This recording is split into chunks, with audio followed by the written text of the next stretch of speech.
কারণ ওনার গল ব্লাডারে স্টোন ছিল। এখন ওনার প্রবলেম হলো উনি খেতে পারছে না, ওনার লাস্ট স্টেজ। ওনাকে হাসি খুশি রাখুন, হার্ডলি 7 মাস 9 মাস থাকবে। আমার নাম অভিষেক সাহা, আমার মার নাম মঞ্জুশ্রী সাহা, বয়স 67। আমরা শিলিগুড়ি দেশবন্ধু পাড়া থেকে এসেছি।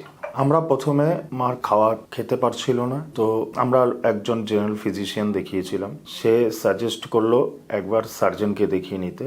দেখানোর পর সার্জন বলল একটা ইউএসজি করিয়ে নিয়ে আসুন, কারণ ওনার গল ব্লাডারে স্টোন ছিল। তারপরে আমরা ইউএসজি করাই। ইউএসজি করানোর পর ডাক্তারের কোনো সন্দেহ হয়েছে, তারপরে এমআরসিপি করিয়েছিল। এমআরসিপিতে তখন ডাক্তার বলেছিল আমার যতটা সন্দেহ আছে এটা ক্যান্সার। তারপরে আমরা লোকাল ক্যান্সার হসপিটাল নিয়ে যাই, ওখানে পেট সিটি রিপোর্ট পেয়েছি। পেট সিটি রিপোর্টে ধরা পড়ে পজিটিভ আছে। ওখান থেকে আমরা সোজা কলকাতায় নিয়ে আসি। এখন ওনার প্রবলেম হলো উনি খেতে পারছে না ঠিক মতন, একটু জন্ডিস আছে, এলএফটি রিপোর্টও করা আছে।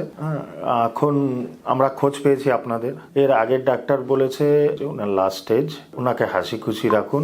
এছাড়া ওনার কেমোথেরাপিও ঠিক মতন নিতে পারবে না, হার্ডলি 7 মাস 9 মাস থাকবে। স্প্রেড করেছে গল ব্লাডার থেকে, গল ব্লাডারের নিচে লাংসেও চলে এসছে।